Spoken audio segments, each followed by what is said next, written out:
चलो बच्चों, तो आज हम लोग इकोनॉमिक्स में पहला चैप्टर शुरू करें ना, जिसका नाम है ग्राफ्स इन इकोनॉमिक्स। आपको पता है, जब हम इकोनॉमी की स्टडी करते हैं ना, तब उस वक्त हमें रियल वर्ल्ड की स्टडी करनी होती है।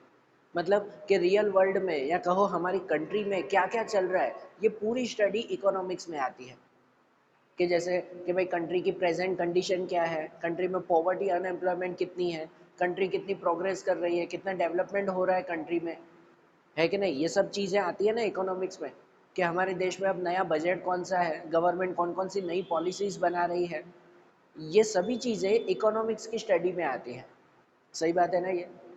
और ये इकोनॉमिक्स की स्टडी ऑलमोस्ट हर पर्सन के लिए ज़रूरी है। हर पर्सन के लिए, जो रियल इकोनॉमिक्स के वर्ल्ड में काम करते हैं उनके लिए भी, और जो ले पर्सन है उनके लिए भी। हर किसी के लिए जो है वो इकोनॉमिक्स की स्टडी ज़रूरी है।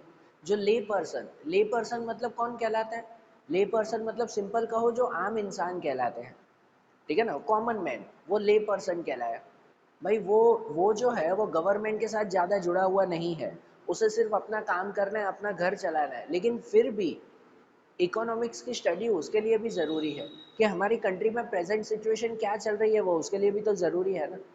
मतलब एक कॉमन जो है, वो क्या कहते हैं कि एक कपड़े की दुकान वाला कोई भी एक पर्सन हो, सिंपल सा कोई कपड़े की दुकान चलाता हो, छोटी सी शॉप, उसे हमारे देश की इतनी बड़ी सरकार क्या कर रही है भले उसे लेना देना नहीं है, लेकिन उसे नॉलेज होना चाहिए ना, कि हमारे देश में नया बजट क्या बन रहा है। बैंक इंटरेस्ट दे रही है, तो उन्होंने बैंक इंटरेस्ट बढ़ाया कि कम किया। जब हम बैंक से लोन लेते हैं, तो बैंक कितना इंटरेस्ट लेती है, किस तरह से इंटरेस्ट लेती है। ऐसी भी बेसिक नॉलेज तो उसके पास होनी चाहिए कि नहीं होनी चाहिए, तो जिससे पता तो चले कि हम इस देश में रह रहे हैं तो हमारे देश की कंडीशन क्या है। एक ले पर्सन को भी इकोनॉमिक्स की स्टडी ज़रूरी है, लेकिन वो पर्सन जो है वो इकोनॉमिक्स की पूरी स्टडी नहीं कर पाता। इकोनॉमिक्स में इतनी डिटेल स्टडी आती है, इतने सारे उसमें जो है वो कॉन्सेप्ट आते हैं, इतनी सारी थियरीज आती है, ऐसे ऐसे वर्ड्स आते हैं कि भाई जो जो है वो उसे ले पर्सन को समझ में ही नहीं आते। जो पर्सन ने इकोनॉमिक्स की स्टडी की हो भाई स्कूल में, कॉलेजेस में, जिसके पास डिग्री हो, तो उसे समझ में आएगा कि हाँ भाई इकोनॉमिक्स के क्या कॉन्सेप्ट हैं, कैसे वर्ड आते हैं, वो सब समझ में आता है। एक आम इंसान को ये सब चीज़ें कैसे समझ में आए? फिर भी उसे समझना तो ज़रूरी है ना। और वो इजीली समझ सके ना, एक आम इंसान भी, एक ले पर्सन भी इन चीज़ों को इजीली समझ सके ना, इसीलिए इकोनॉमिक्स में ग्राफ और डायग्राम का यूज़ किया जाता है कि नहीं। ग्राफ एंड डायग्राम यूज़ किए जाते हैं सिंपल वे में, कि एक आम इंसान भी जो है वो इन चीज़ों को समझ सके। एक नॉर्मल सा बात बताता हूँ, एक नॉर्मल सा एग्जांपल दे रहा हूँ इसका, कि जैसे गवर्नमेंट जो है वो बजट बनाती है, हर साल बजट तैयार करती है कि पूरे साल में सरकार कहाँ कहाँ एक्सपेंस करेगी और कहाँ कहाँ से सरकार को इनकम मिलेगी। बराबर, पूरे देश का बजट बनता है, पूरी कंट्री का बहुत बड़ा बजट होता है। जो बजट होता है ना, वो बजट जो है वो हमारे फाइनेंस मिनिस्टर, हमारी कंट्री के फाइनेंस मिनिस्टर, वो पार्लियामेंट में सबके सामने पूरा बजट जो है वो रीड करके बताते हैं। हमारे फाइनेंस मिनिस्टर जब भी बजट बाहर आता है तो वो रीड करके बताते हैं, जो टीवी पर और हर जगह पर लाइव भी चलता है। उन्हें पूरे बजट की रीडिंग में जो है वो 2 से 3 घंटे लगते हैं। जस्ट एग्जांपल बता रहा हूँ, 2-3 घंटे उन्हें लगते हैं पूरा बजट उन्हें सुनाने में। वो रीड करते हैं पूरा का पूरा बजट, और हर कोई पर्सन वो सुनता है, ठीक है ना, टीवी पर लाइव चलता है, जिसे भी सुनना हो वो सुन सकता है। तो अब जो उस वर्ल्ड में काम कर रहे हैं, जो इकोनॉमिक्स के लिए काम कर रहे हैं, तो उन्हें वो पूरा बजट समझ में आता है कि भाई वो कैसे वर्ड्स यूज़ कर रहे हैं, किसके बारे में बता रहे हैं, क्या कह रहे हैं, वो सभी बातें उन्हें समझ में आती है। लेकिन अगर एक ले पर्सन, एक आम इंसान, आप कभी टीवी पर बैठकर 2-3 घंटे वो बजट सुनो ना, मैं गारंटी देता हूँ उस 2-3 घंटे में से आपको जो है वो 2-3 मिनट भी उनकी बातें पूरी समझ में नहीं आएगी। जिस हिसाब से वो बातें करते हैं, वो जिस हिसाब से वो वर्ड यूज़ करते हैं, जो वो कॉन्सेप्ट बताते हैं, जो वो थियरीज बताते हैं उन बजट में, अगर हम पूरे 2-3 घंटे सुने भी ना, तो भी रेयरली जो है वो 2-3 मिनट उसमें से समझ में आएगा। एक आम इंसान को वो भाषाएं समझ में नहीं आती, वो अलग इकोनॉमिक्स की लैंग्वेज है, लेकिन बजट जानना तो ज़रूरी है ना। तो फिर उनके लिए क्या करते हैं पता है? फिर नेक्स्ट डे पे न्यूज़पेपर में बजट आता है, और न्यूज़पेपर में भी बजट पूरा लिखा हुआ होता है ना, उसे भी समझना मुश्किल होता है। तो इसीलिए न्यूज़पेपर वाले जो है वो ड्राइंग के थ्रू, ग्राफ के थ्रू, डायग्राम्स के थ्रू वो बजट समझाते हैं। कि जैसे अगर जो है वो बैंक का इंटरेस्ट अगर बढ़ गया, सपोज बैंक लोन जो होती है, वो बैंक ने लोन इंटरेस्ट बढ़ा दिया, तो वो सेंटेंस नहीं लिखा हुआ होता, एक खाली डायग्राम बना देते हैं न्यूज़पेपर में, टीवी में या कहीं पर भी एक डायग्राम बना देते हैं। कैसे कि एक एरो ऐसे बना देते हैं ऊपर की तरफ जाता हुआ और लिख देते हैं भाई बैंक लोन इंटरेस्ट। तो एक आम इंसान भी ये एरो देखकर, ये डायग्राम देखकर समझ जाता है कि हाँ भाई सरकार ने जो है वो बैंक इंटरेस्ट बढ़ा दिया है। बरोबर ना, कॉमन हो जाता है ना, सिंपल हो जाता है ना ये डायग्राम के थ्रू। बरोबर कि सरकार ने लोगों के ऊपर टैक्स का बर्डन बढ़ा दिया, कि भाई जहाँ जहाँ पे सरकार ने अब नए टैक्स लगाए हैं तो लोगों के ऊपर टैक्स बर्डन बढ़ जाएगा। अब उसके लिए पूरा बड़ा कॉन्सेप्ट आता है, कौन से टैक्स कहाँ पर कैसे लगेंगे। अब ये आम इंसान को समझ में नहीं आता, तो उसके लिए न्यूज़पेपर में या कहीं पर ड्राइंग कैसे बता रहे पता है कि कोई एक आम इंसान खड़ा हुआ है, भाई ऐसे झुककर खड़ा हुआ है और उसके ऊपर जो है वो बड़ी सी एक पोटली उसके सिर पर रखी हुई है और जिसके ऊपर लिखा हुआ है टैक्स, न्यू टैक्स।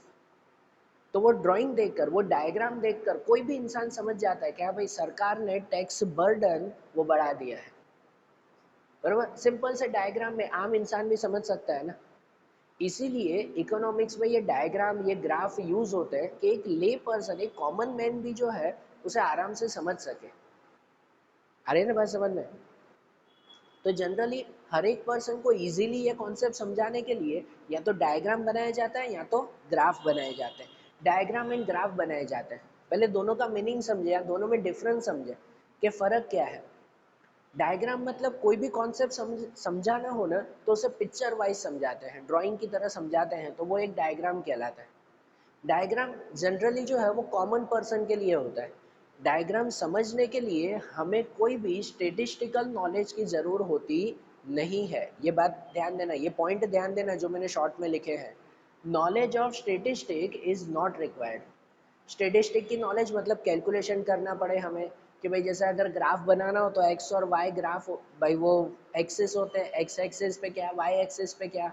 ऐसी स्टेटिस्टिकल नॉलेज या मैथमेटिकल नॉलेज वो डायग्राम के लिए ज़रूरी नहीं है।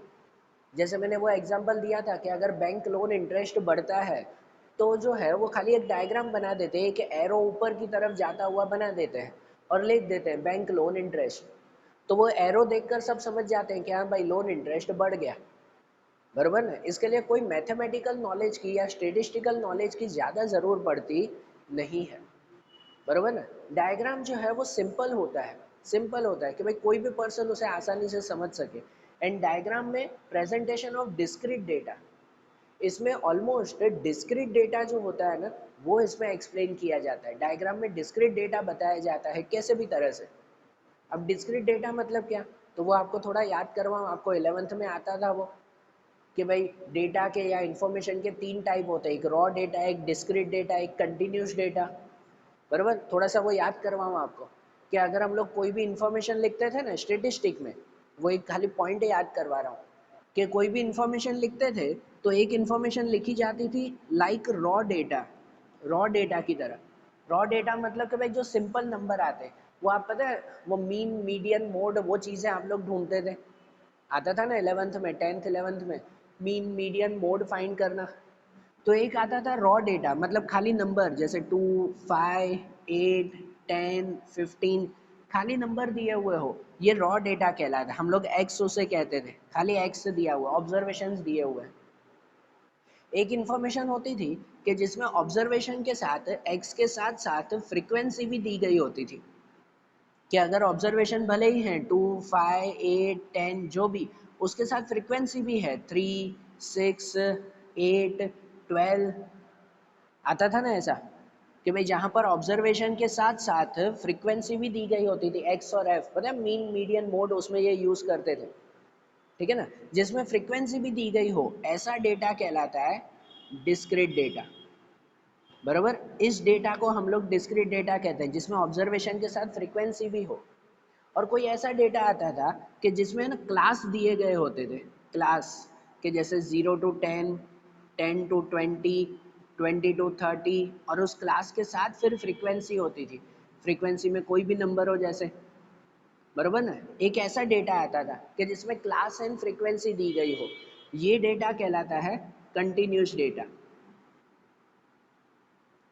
बराबर ना, ये कंटिन्यूस डेटा कहलाता है। अब थोड़ा थोड़ा याद आ रहा है ना, 11th में ऐसे आता था ना, raw data, discrete data, continuous data. तो बात यहाँ पर है कि जब डायग्राम बनाते हैं ना, तो डायग्राम में जनरली डिस्क्रीट डेटा को प्रेजेंट किया जाता है, प्रेजेंटेशन ऑफ डिस्क्रीट डेटा। जब ऑब्जर्वेशन के साथ फ्रीक्वेंसी दी गई हो, ऐसा डिस्क्रीट डेटा जनरली जो है वो डायग्राम में यूज होता है जनरली। बाकी तो डायग्राम में बहुत सारी चीज़ें यूज होती हैं, तो डिस्क्रीट डेटा जनरली उसमें प्रेजेंट किया जाता है। और डायग्राम जो है वो सेल्फ एक्सप्लेनेटरी डेटा है, सेल्फ एक्सप्लेनेटरी डेटा कहलाता है। सेल्फ एक्सप्लेनेटरी मतलब कि उसे एक्सप्लेन करने के लिए फिर से कुछ अलग चीज़ें लिखने की ज़रूरत नहीं होती। कोई भी आम इंसान सिर्फ वो फोटो देखकर, वो डायग्राम या पिक्चर देखकर खुद ही समझ जाता है कि हाँ ये पिक्चर क्या कहना चाहती है। उस पिक्चर को समझाने के लिए नीचे फिर अलग से पूरा पैराग्राफ लिखने की ज़रूरत नहीं पड़ती, मतलब उसको एक्सप्लेन करने की अलग से ज़रूरत नहीं पड़ती है। डायग्राम वो कहलाता है जो सेल्फ एक्सप्लेनेटरी है, मतलब वो खुद ही एक्सप्लेन कर देता है अपनी पिक्चर के थ्रू। सही बात है ना। तो ये डायग्राम बनाया जाता है, सिंपल पिक्चर आम इंसान के लिए। आम इंसान के लिए कॉमन अगर नॉलेज लेनी हो ना, तो डायग्राम बहुत अच्छा होता है। और डायग्राम कौन यूज़ करते हैं पता है? जनरली तो गवर्नमेंट यूज़ करती है। अपनी बातें, अपना कॉन्सेप्ट, अपने कोई नए रूल्स इजीली अगर समझाने हो तो उसके लिए डायग्राम का यूज़ करती है। सही बात कि नहीं?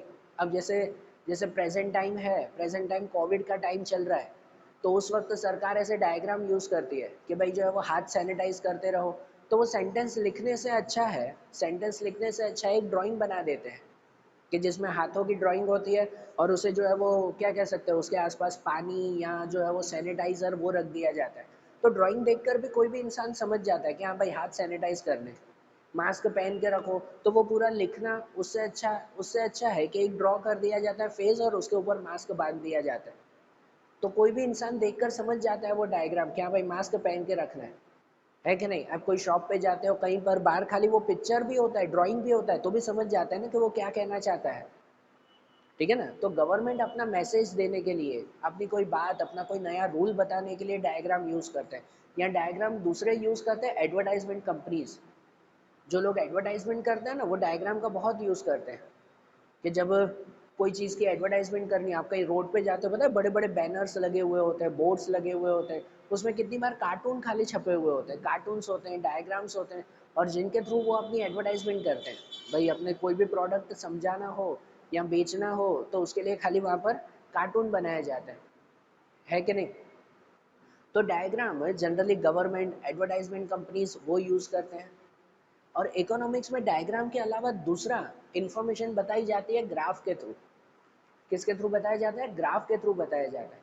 तो ग्राफ भी एक तरह की पिक्चर इंफॉर्मेशन ही है। कोई भी इंफॉर्मेशन को पिक्चर में समझाना हो तो वो ग्राफ कहलाता है। ठीक है।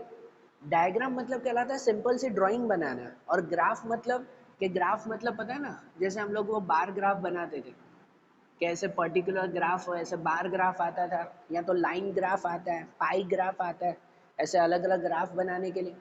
और जब ग्राफ बनाना हो ना, उसके लिए knowledge of statistic is required. उसके लिए नॉलेज चाहिए। ग्राफ बनाने के लिए पर्टिकुलर रूल्स आते हैं। आप लोगों ने 10th स्टैंडर्ड तक बहुत सारे ग्राफ बनाए हैं, तो उसमें आप लोगों को ध्यान है कि भाई उनमें पर्टिकुलर रूल्स आते हैं ना, कि भाई अगर बार ग्राफ बनाना हो तो सबके बीच में गैप इक्वल होना चाहिए, एक्स एक्सिस पे क्या लिखना, वाई एक्सिस पे क्या लिखना, उसके रूल्स आते हैं। कि भाई एक्स एक्सिस पे लिखना है तो उसके लिए जो है वो इंडिपेंडेंट डेटा लिखा जाता है, कि वाई एक्सिस पे जो लिखा जाता है उसके लिए डिपेंडेंट डेटा लिखा जाता है। बराबर, उसके सब रूल्स आते हैं। तो इसीलिए ग्राफ जब बनाना हो ना, तो उसके लिए स्टेटिस्टिकल नॉलेज ज़रूरी है, रूल्स रेगुलेशन जानना ज़रूरी है, तो ग्राफ बनता है। डायग्राम के लिए कोई रूल्स नहीं है, आप कुछ भी जो है वो डायग्राम बना दो। नॉर्मली जो है वो इंसान उसे समझना चाहिए, बस ऐसा डायग्राम चाहिए, कोई रूल्स रेगुलेशन उसके लिए नहीं आता, कोई मैथ्स की नॉलेज ज़रूरी नहीं है। बराबर। लेकिन ग्राफ में ज़रूरी है, तो ही परफेक्ट ग्राफ बनता है। एंड ग्राफ में generally presentation of continuous data, जो एक कंटिन्यूस डेटा होता है, क्लास होते हैं जिसमें, बराबर, ऐसे क्लास वाइज डेटा वो जो है जनरली ग्राफ में डिस्क्राइब किए जाते हैं या प्रेजेंट किए जाते हैं। बराबर ना। And it is not a self explanatory data. ये सेल्फ एक्सप्लेनेटरी नहीं है। ग्राफ है ना, जनरली आम इंसान के लिए नहीं होता। ले पर्सन ग्राफ समझने के लिए उसे भी पहले थोड़ी नॉलेज चाहिए। एक नॉर्मल इंसान हो, वो डायग्राम देखकर पता चल जाएगा उसे कि वो क्या कहना चाहते हैं। जो पढ़ा लिखा नहीं भी होगा ना, तो भी उसे पता चल जाएगा वो ड्राइंग देखकर कि आखिरकार कहना क्या चाहते हैं उस ड्राइंग में, बरोबर ना। पिक्चर देखकर कोई भी पता कर सकता है, लेकिन ग्राफ देखकर कोई एक पढ़ा लिखा इंसान न हो, जिसे पढ़ना लिखना नहीं आता, और उसके सामने कोई ग्राफ रख दिया जाए तो उसे जल्दी से समझ में नहीं आएगा कि ये ग्राफ कहना क्या चाहता है, कि भाई उसमें एक्स एक्सिस पे क्या लिखा है, वाई एक्सिस पे क्या लिखा हुआ है। उसके लिए पहले नॉलेज ज़रूरी है, बरोबर ना। उसमें पता है हर एक जो है वो स्केल मेज़र लिया जाता है कि एक एक सेंटीमीटर में कितना कितना गैप है, बरोबर। यहाँ पर अगर अलग अलग साल की कंपैरिजन हो तो यहाँ पे सब ईयर लिखते हैं 2010, 11, 12, 13। तो उसके लिए थोड़ी सी हमें नॉलेज ज़रूरी है, या तो ग्राफ ड्रॉ करके उसके नीचे पैराग्राफ लिखकर उसे एक्सप्लेन करना ज़रूरी होता है। ग्राफ सेल्फ एक्सप्लेनेटरी नहीं होता, it is not a self explanatory data. उसे थोड़ा सा एक्सप्लेन तो करना पड़ता है हमें। फिर भी ग्राफ जो है वो इजी कर देता है कोई भी इंफॉर्मेशन को समझने के लिए। कोई एक पढ़ा लिखा इंसान हो, उसके सामने अगर एक ग्राफ रख दे ना, तो उसका कॉन्सेप्ट एकदम क्लियर हो जाएगा, उसे अच्छी तरह से समझ में आ जाएगा कि भाई वो ग्राफ में क्या कहना चाहते हैं। समझ आ रही है ना बात। तो इकोनॉमिक्स में ना ग्राफ और डायग्राम, ये दोनों चीज़ें बहुत ही ज़रूरी हैं, क्या कह सकते हैं, ईजीली कॉन्सेप्ट को समझाने के लिए। और यही बातें, जो बातें हमने समझी, वही बातें नेक्स्ट पॉइंट में आती है कि importance of diagram and graph. Diagram and graph की इम्पोर्टेंस, कि इकोनॉमिक्स में ये डायग्राम ये ग्राफ क्यों ज़रूरी है, कहाँ कहाँ ज़रूरी है। तो उसके लिए अगर बेसिक पॉइंट समझे ना, तो ये पॉइंट से ध्यान रखना। सबसे पहले study the subject of economics, कि इकोनॉमिक्स की स्टडी के लिए जो है वो ये डायग्राम एंड ग्राफ ज़रूरी है। कि अगर स्टूडेंट को डायग्राम और ग्राफ के थ्रू इकोनॉमिक्स समझाया जाए ना, तो वो इजीली समझ जाते हैं। इसलिए पता है कि आपके टेक्स्ट बुक में भी कितनी सारी चीज़ें जो है वो इकोनॉमिक्स में कितनी सारी चीज़ें डायग्राम के थ्रू, ग्राफ के थ्रू समझाई जाती है, तो वो समझना ईजी हो जाता है ना, बराबर ना। आप तो अभी 12th तक स्टडी कर रहे हो, आगे जब अगर कॉलेज में जा रहे हो, उसमें इकोनॉमिक्स सब्जेक्ट अगर आपने लिया है, तो उसमें कितनी सारी इन्फॉर्मेशन तो डायग्राम एंड ग्राफ के थ्रू ही समझाई जाती है, कि जिससे वो स्टडी इजी हो सके, वो कॉन्सेप्ट इजीली समझ में आ सके, बराबर। देन ट्रेंड्स ओवर ईयर्स, कि भाई डायग्राम एंड ग्राफ के थ्रू अलग अलग सालों का ट्रेंड पता चलता है। ट्रेंड मतलब क्या, कि भाई इतने सालों में कोई भी चीज़ कितनी बढ़ रही है या कितनी कम हो रही है, तो वो ट्रेंड इससे पता चलता है ना, डायग्राम एंड ग्राफ, खासकर ग्राफ के थ्रू। कि जैसे सपोज हमारी कंट्री की जो है वो पॉवर्टी है, कंट्री की पॉवर्टी है, तो उस पॉवर्टी के लिए पिछले समझो 20 सालों की पॉवर्टी का ग्राफ बनाया जाए। यहाँ ग्राफ बना सकते हैं ना, 2010, 11, 12, 13, 14, 15, 20 तक का, 2020, बरोबर। ये 10 से 20 सालों का अगर सपोज ऐसा ग्राफ बनाया जाए, और उस ग्राफ में सपोज ऐसे पॉवर्टी के बारे में बना रहे हैं कि भाई ये पॉवर्टी ऐसे नीचे आ रही है, ऐसे एक लाइन ग्राफ बना रहे हैं, बरोबर। तो ये जो लाइन बनाते हैं ना, ये लाइन मतलब समझो ट्रेंड कहलाता है। इसे क्या कहते हैं हम लोग, ट्रेंड कहते हैं। कि हाँ, ये एक तरह का ट्रेंड पता चलता है कि पिछले 10 सालों में पॉवर्टी जो है वो नीचे जा रही है, बरोबर ना, मतलब पॉवर्टी कम होती जा रही है। भाई पहले कितनी थी, अब कितनी हो गई, ये सब चीज़ें इस डायग्राम या ग्राफ के थ्रू पता चल सकती है ना। और ये खाली पॉवर्टी थोड़ी, हमारी कंट्री की कितनी सारी चीज़ें जो है वो इसके थ्रू पता चलती है हमें। हमारी पॉवर्टी, अनएम्प्लॉयमेंट, कंट्री का डेवलपमेंट, डेवलपमेंट के लिए ऐसे ग्राफ बताते हो तो बता सकते हैं कि भाई कभी ग्राफ नीचे जा रहा है, कभी ऊपर जा रहा है, मतलब भाई पिछले 2-3 सालों में कभी डेवलपमेंट कम हुआ, फिर 2-3 सालों में डेवलपमेंट ज़्यादा आया, फिर जैसे ये कोरोना का टाइम आ गया तो फिर से थोड़ा डेवलपमेंट नीचे हो गया। तो ये ना, ये ट्रेंड कहते हैं कि भाई कब कब हमारा देश में सब चीज़ें ऊपर जा रही है, कब कब नीचे जा रही हैं। ये ट्रेंड वो भी ग्राफ के थ्रू इजीली समझ में आता है, बरोबर। इनके अलावा चेंजेस इन इकोनॉमी, ये भी वही बात हुई कि हमारी इकोनॉमी में क्या क्या चेंज हुआ है हर चीज़ में। कि भाई बैंक ने अपने रूल्स कैसे कैसे बदले हैं, सरकार ने अपने रूल्स क्या क्या बदले हैं, उन रूल्स से हमारे गवर्नमेंट के ऊपर, मतलब पूरी कंट्री के ऊपर क्या क्या इफेक्ट हुआ है। कि पहले पता है जीएसटी नहीं था, फिर जीएसटी आ गया, तो अब जब जीएसटी आ गया तो उस जीएसटी की वजह से कंट्री में क्या क्या सिचुएशन चेंज हुई। ये सब चीज़ें जो है अगर बोल के मैं आपको समझाऊँ ना तो शायद कम समझ में आएगी, लेकिन अगर डायग्राम एंड ग्राफ के थ्रू ये सब चीज़ें समझाई जाए तो इजीली आपके माइंड में बैठेगी। तो इसलिए हमारी इकोनॉमी में क्या क्या चेंजेस हो रहे हैं, तो वो भी ग्राफ या डायग्राम के थ्रू जल्दी से समझ में आता है। फिर कंपैरिजन भी इजी, कि भाई ग्राफ एंड डायग्राम के थ्रू कंपैरिजन सबसे ज़्यादा अच्छी तरह से हो पाती है।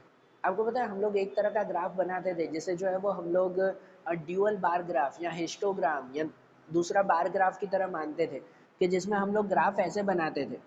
ध्यान देना, मैं ऐसे ही शॉर्ट में ही बना रहा हूँ, कि जिसमें एक बार की जगह जो है वो साथ में दो दो बार्स बनाते थे, बराबर ना। एक बार की जगह दो दो बार्स साथ में बनाए जाते थे, बनता था ना ऐसा एक ग्राफ। आगे भी आएगा इसी चैप्टर में, इसके बारे में है, हम समझेंगे। तो ऐसा जब ग्राफ बनाया जाता है ना, तो उसमें कोई दो चीज़ों की कंपैरिजन की जाती है, कि जैसे सपोज अगर हमारी कंट्री का डेवलपमेंट जानना है रूरल एरिया और अर्बन एरियाज़ में, रूरल एंड अर्बन एरियाज़ मतलब कि भाई गांव में, विलेजेस में और सिटीज़ में कितना डेवलपमेंट है, तो हम दो दो ग्राफ साथ में बनाएंगे कि भाई एक बार होगा वो रूरल के लिए, एक बार होगा वो अर्बन एरिया के लिए, सिटी के लिए। और उसके थ्रू हर साल की कंपैरिजन जान सकते हैं ना, कि भाई पहले जो है वो अर्बन एरिया में डेवलपमेंट कम था, अब अर्बन एरिया में डेवलपमेंट ज़्यादा हो रहा है, और रूरल एरिया में भी उसके कंपैरिजन में कैसा डेवलपमेंट है। तो ऐसी कंपैरिजन करनी हो, जैसे सिटी और विलेज की कंपैरिजन, दो स्टेट की कंपैरिजन करनी हो, कि सपोज गुजरात और महाराष्ट्र में कैसा डेवलपमेंट है, या पॉवर्टी कैसी है, या अनएम्प्लॉयमेंट कैसा है, दो स्टेट के बीच में कंपैरिजन करनी हो, दो सिटी के बीच में कंपैरिजन करनी हो, दो कंट्री के बीच में कंपैरिजन करनी हो, किसी के भी बीच में ना, और कोई भी तरह की कंपैरिजन, कैसी भी कंपैरिजन करनी हो ना, तो वो ग्राफ के थ्रू या डायग्राम के थ्रू इजीली हो जाती है। ठीक है ना। ऐसे एक लाइन बनाई है, इसकी जगह अगर मैं दो लाइंस बना दूं, तो पता है दो चीज़ों की कंपैरिजन हो जाती है। ये जो ट्रेंड पता करते हैं कि भाई सपोज एक पॉवर्टी के बारे में, एक अनएम्प्लॉयमेंट के बारे में, तो दोनों की कंपैरिजन हो सकती है ना इजीली, बरोबर ना। तो ऐसे ग्राफ डायग्राम के थ्रू कंपैरिजन इजी हो जाती है। एंड दूसरी बात, कि many aspect principles of economics easily understood, कि इकोनॉमिक्स के कितनी सारी थियरी, कितने सारे प्रिंसिपल्स मतलब जो रूल्स हैं, एस्पेक्ट मतलब कितने सारे टॉपिक्स हैं, वो इजीली ग्राफ डायग्राम के थ्रू समझे जाते हैं, जो पहले ही हमने देखा ना। इकोनॉमिक्स में ये सब चीज़ें आसानी से समझ सकते हैं।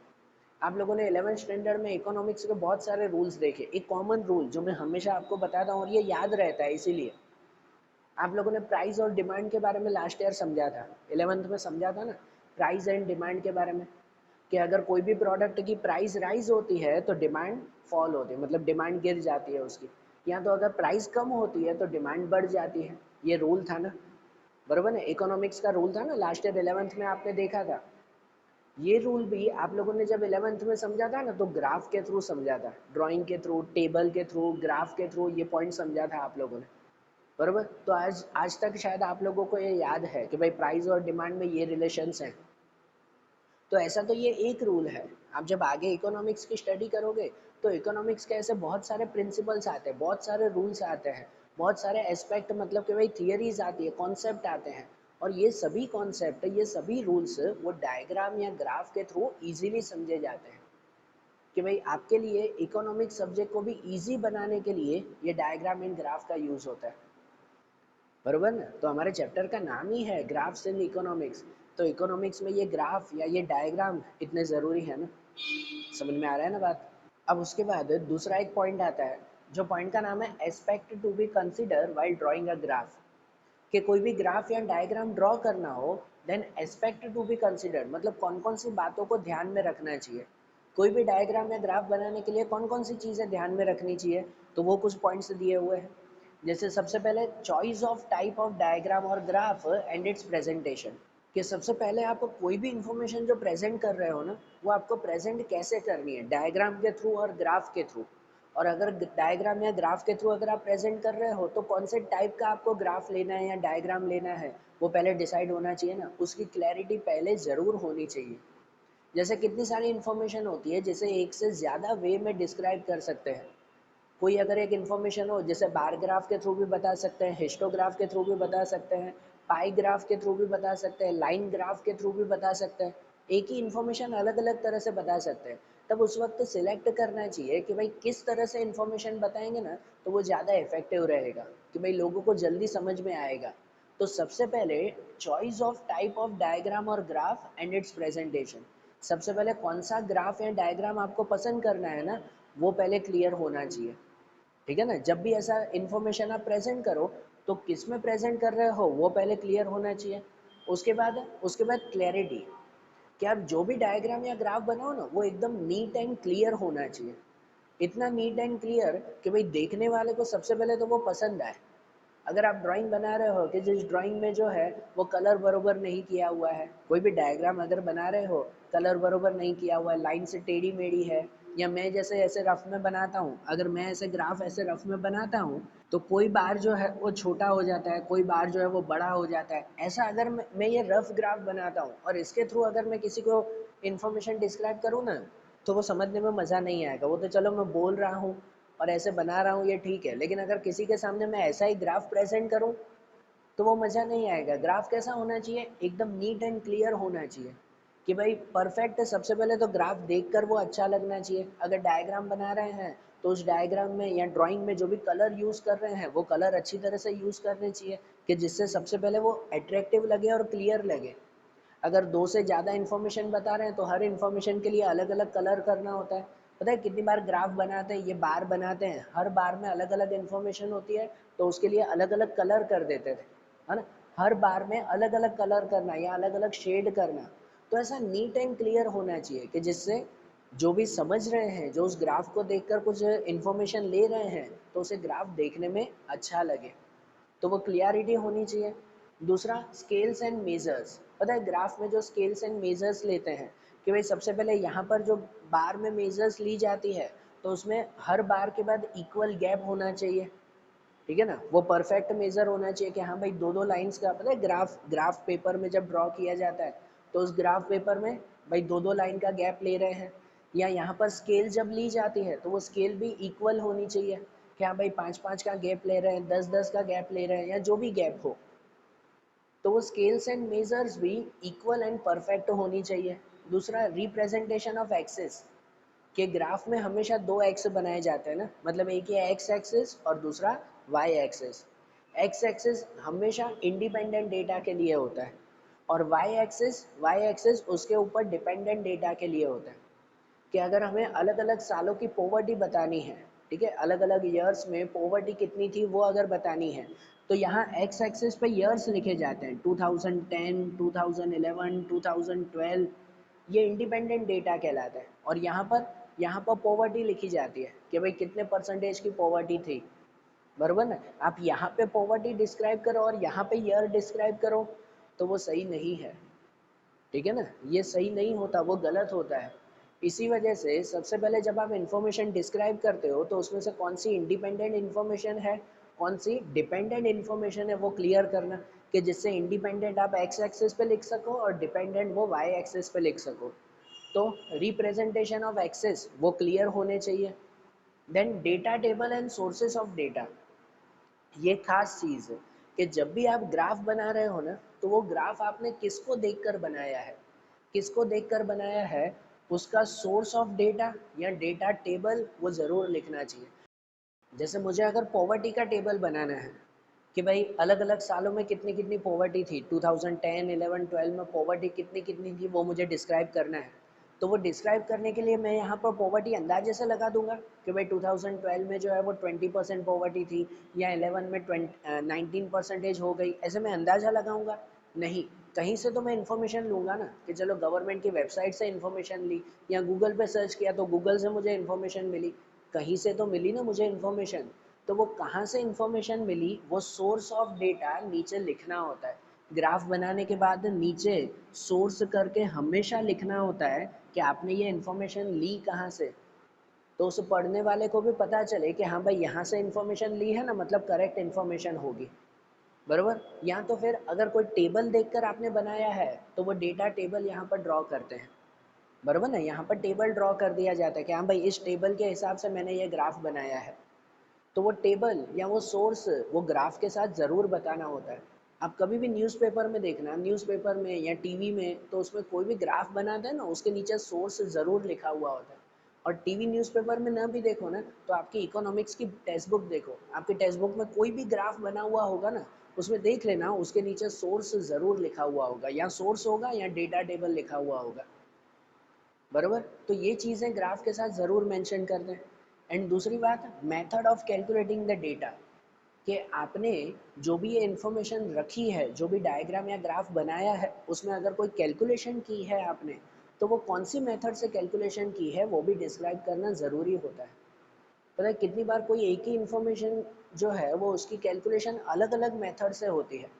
लास्ट ईयर आप लोग 11th में सीखते थे कि अगर हमारी कंट्री की इनकम, नेशनल इनकम काउंट करना हो ना, तो हमारे कंट्री की नेशनल इनकम वो जो है वो इनकम के वे से, एक्सपेंसेस वे से, परचेस वे से, अलग अलग मेथड से हमारी नेशनल इनकम काउंट होती है। तो अगर आपने ग्राफ बनाया है नेशनल इनकम का, तो नीचे लिखना होता है कि इस नेशनल इनकम की कैलकुलेशन आपने किस तरह से की है, कौन सी मेथड से की है, वो बताना बहुत ज़रूरी है। ठीक है ना, method of calculating the data.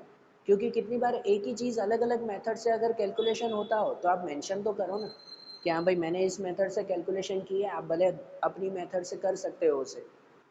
ठीक है, तो कोई भी डायग्राम या ग्राफ बनाओ ना, तो उसके लिए ये सब बातें पहले ध्यान रखते हैं, उसके बाद फिर परफेक्ट डायग्राम या ग्राफ तैयार करते हैं। समझ आई बात? तो देखो, आज जैसे हमने ये सब पॉइंट्स देखे ना, ये सब पॉइंट्स हमने क्लियर किए। अब इसके रिलेटेड क्विज वो डिस्क्रिप्शन में दी गई है, जैसे हर वीडियो में होती है। इसके रिलेटेड भी क्विज डिस्क्रिप्शन में है, तो वो क्विज एक बार अच्छी तरह से कंप्लीट करो आप लोग, बरोबर, कि जिससे क्लियर हो आपने जो भी पॉइंट समझा। और फिर जो आगे के पॉइंट्स हैं, नेक्स्ट पॉइंट्स हैं, वो अब हम लोग नेक्स्ट वीडियोस में देखेंगे। Okay, thank you.